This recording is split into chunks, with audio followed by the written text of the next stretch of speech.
एक प्रश्न पडतोच, म्हणजे आम्ही काही कमी दिलं का? तसं नाहीये.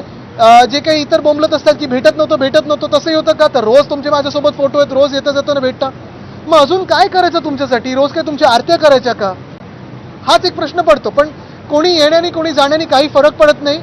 जो बालेकिल्ला आहे तो तसाच राहणार. अरे परवा पुण्यावरून येताना आमची सखोल चर्चा, कुठे कुठे काय काय करायला पाहिजे, काय परिस्थिती आहे. पण एक निश्चित होतं, थोडं मनात नैराश्य होतंच की आता लोकशाहीचं कसं होणार, लढणार कसं, असं तसं हे सगळं होतं की आता पुढे काय होणार, संविधानच बदलत आहेत. पण मुळात हाच प्रश्न आहे. जे जात आहेत त्यांना, मग सचिन भाऊ असतील किंवा सगळे कोणी असतील, त्यांना हाच प्रश्न आहे.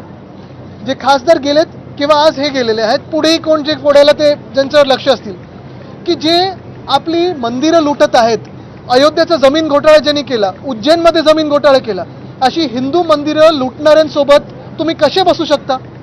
जे महामानव डॉक्टर बाबासाहेब आंबेडकरांचं संविधान बदलू इच्छित आहेत, दोन तृतीयांश पूर्ण जे काही मेजॉरिटी पाहिजे ते करून, 2/3 मेजॉरिटी करून, ज्यांना डॉक्टर बाबासाहेब आंबेडकरांनी दिलेलं संविधान बदलायचं आहे, तुम्ही त्यांच्यासोबत कसे बसू शकता?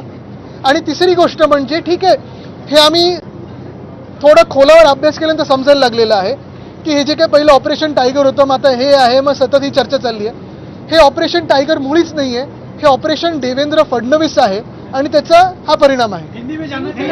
पूर्ण मराठी करू नका. सुनील शिंदे असं म्हणतात की पक्षातल्या काही नेत्यांनी आत्मचिंतन केलं पाहिजे. सुनील शिंदे असं म्हणतात. मला वाटतं एक महत्वाची हीच गोष्ट आहे की ऑपरेशन देवेंद्र फडणवीस आहे आणि ज्यांना ज्यांना समजतंय त्यांना हे कळतंय. जे कोणाला माहिती आहे ते करतील. सुनील शिंदे यांचं असं म्हणणं आहे.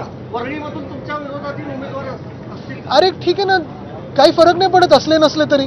म्हणजे सकाळी त्यांनी मला मेसेज पाठवले की उभे नाही राहणार, पण हे सगळ्या म्हणण्याच्या गोष्टी असतात. महत्वाची गोष्ट हीच आहे की कोणी कुठूनही उभं राहिलं. आपण पाहिलं ना, वाराणसीत पण 3दा एका उमेदवाराला मागे जावंच लागलं, ट्रेलिंग होतेच. आणि आज मी परत एकदा विचारतोय, या देशातली लोक असतील, हे जी भाजप आज राम मंदिर बनवू म्हणून असंख्य कार्यकर्त्यांना ज्यांनी रस्त्यावर आणलं, आंदोलनं करायला लावले, आमच्यासारखे पक्ष ते आंदोलनात होते, भाजपने दंगली घडवून आणल्या, तेच आज राम मंदिर लुटत आहेत. आज दुसरी गोष्ट, हाच एक महत्त्वाचा प्रश्न पडतो की भाजपच्या कार्यकर्त्यांना आणि संघाच्या कार्यकर्त्यांना माझा सवाल आहे,